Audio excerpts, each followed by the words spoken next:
Bonjour mes chers élèves, مرحبا بكم في une nouvelle vidéo في قناة Learn with Amso. وفي هذه الفيديو غندير معكم درس ثاني ديال français pour les troncs communs premier semestre. Les temps du récit et leur valeur. Alors l'objectif du cours, à la fin de cette leçon, tu seras capable de d'abord identifier les temps utilisés dans un récit. غتوليو قادرين انكم نتوما ديروا l'identification ديال les temps utilisés dans un récit. Deuxième objectif, comprendre la valeur et l'usage de chaque temps. تعرفوا كل temps فوقاش خصنا نستعملوه et finalement employer correctement ces temps dans une production écrite narrative. Alors لا بغيتو تعرفوا شنو هما les temps du récit, la valeur ديال كل واحد فيهم وتعلموا كيفاش تستخدموهم باش تكتبوا des productions écrites. خليكم معايا حتى الاخر ديال هاد الفيديو. اللي اول مره كيدخل لاشين ما تنساوش ديروا ابوني، فعلوا الجرس باش يوصلكم لي فيديو جداد، والا كنتو ديجا ابوني ما تنساوش تخليو لي لايك وكومونتير كما العاده. Alors on commence par une petite introduction. Dans un récit, le choix des temps verbaux dépend du moment de narration, au présent ou passé, et dépend également de la valeur donnée à chaque temps. L'action principale, description, habitude, commentaire, etc. En français, il existe deux systèmes temporels principaux utilisés dans le récit. On a le récit au passé et le récit au présent. On commence par le récit au passé. Alors, c'est le plus courant dans les textes narratifs, les contes, les romans et les nouvelles. Ils combinent généralement trois temps principaux. Je vois les trois temps, comme un quatrième temps de plus, les parfois كتقدروا. Donc, غادي نبداو le récit au passé, وغادي نشوفوا أول temps, le passé simple. Alors, les valeurs ديالو. C'est un temps de l'action principale. Alors, l'action principale, كنديروها في le passé simple. Il sert à faire avancer le récit. Il indique des événements ponctuels, achevés et successifs. Par exemple, il entra dans la maison et alluma la lumière. Le roi s'assit et commença à parler. Alors une petite remarque, le passé simple s'emploie à l'écrit, rarement à l'oral, où il est remplacé par le passé composé. Donc l'écrit qu'ensemble le passé simple, qui remplace le passé composé, floral.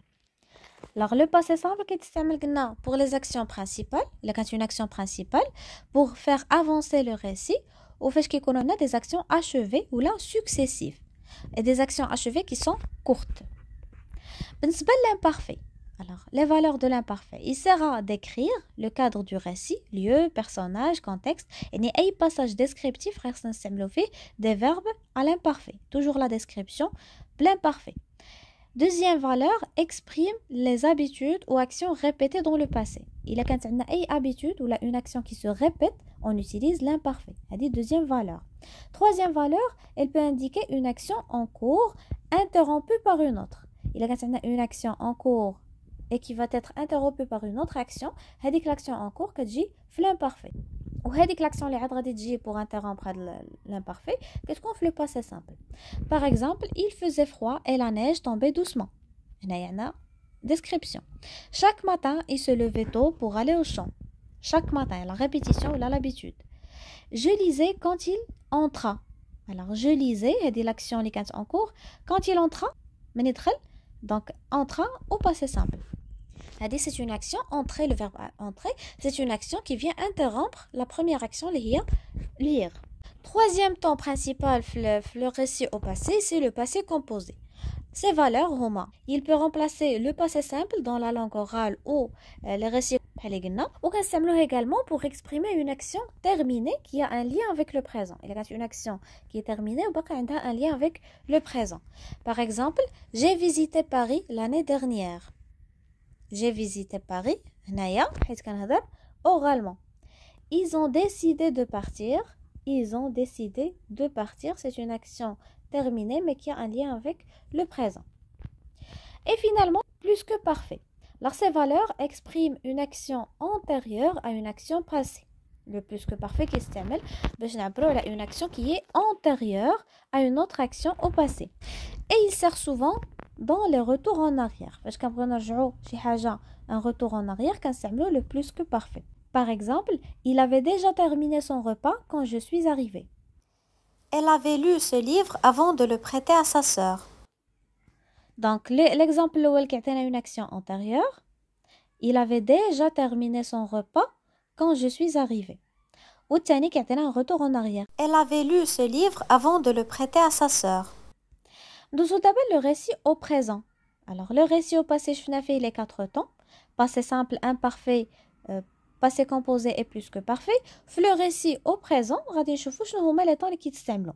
Alors certains récits utilisent le présent de narration, notamment dans les bandes dessinées, récits journalistiques ou textes autobiographiques. Ils créent un effet de vivacité et d'immédiateté, comme si l'action se déroulait sous les yeux du lecteur. Donc, غادي نشوفوا في le récit au présent 3 temps. On commence par le présent de narration. Ses valeurs, il sert à rendre le récit vivant et peut remplacer le passé simple pour raconter au présent. Par exemple, il entre dans la pièce, regarde autour de lui et s'assoit. Tout à coup, le téléphone sonne. Alors, هذا c'est le présent de la narration. On l'utilise pour rendre le récit vivant et pour remplacer le passé simple pour raconter au présent. Le présent d'habitude, le deuxième temps, ou le présent de l'habitude. Alors, le présent d'habitude, c'est pour exprimer une action répétée dans le présent. Chaque matin, il prend le bus à 8 heures.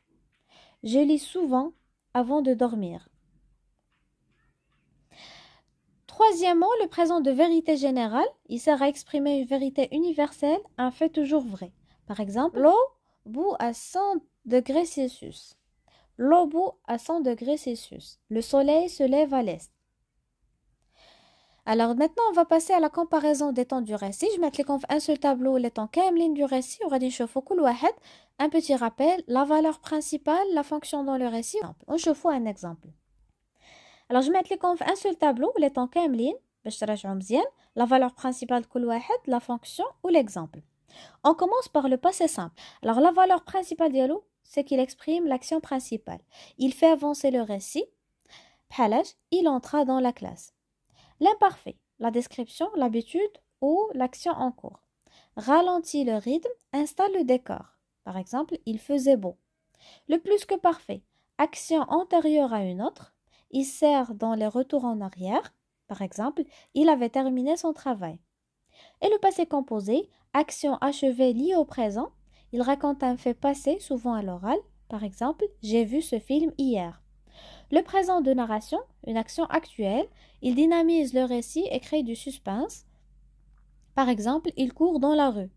Le présent d'habitude, la répétition, il marque la régularité. Par exemple, il prend le bus chaque matin. Et le présent de vérité générale, sa valeur principale est pour le fait qui est toujours vrai. Il énonce une vérité universelle. Par exemple, le feu brûle.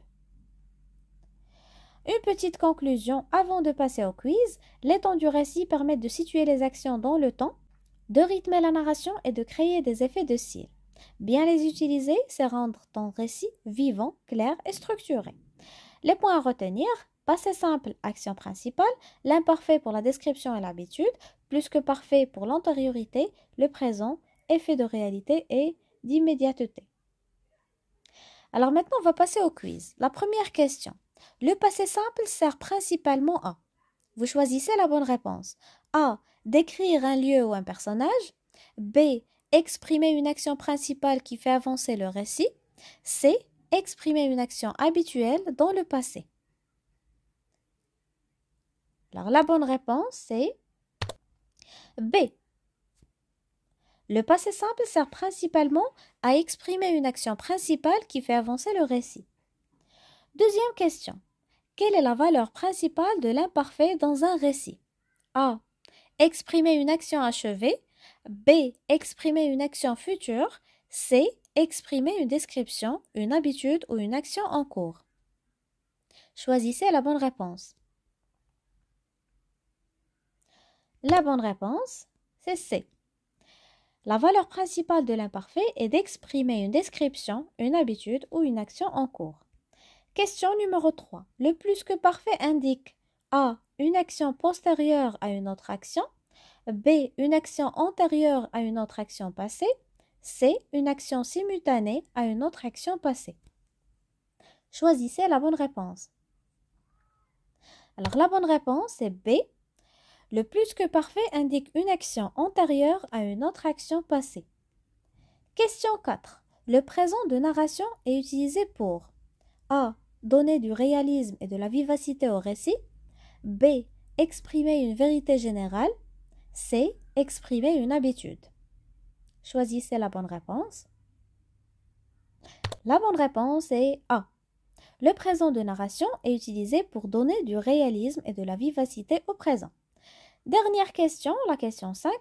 Alors, quelle est la valeur de ce temps dans cette phrase? Dans la phrase « Chaque matin, il se levait tôt pour aller au marché », le verbe est à l'imparfait. Alors, quelle est la valeur de l'imparfait dans cette phrase? A. Description. B. Habitude. C. Action ponctuelle. Choisissez la bonne réponse. Alors, la bonne réponse, c'est l'habitude. Pourquoi? Parce qu'on a chaque matin. On a une action qui se répète. اذا هكا غنكونوا وصلنا لنهايه ديال هاد الفيديو اللي كنتمنى تكونوا استفدتوا منها. ما تنساوش تخليو لي في لي كومونتير شحال جبتوا على 5 في هاد الكويز. بارطاجيو لا فيديو مع صحابكم باش حتى هما يستافدوا. Je vous souhaite très bon courage et à la prochaine vidéo.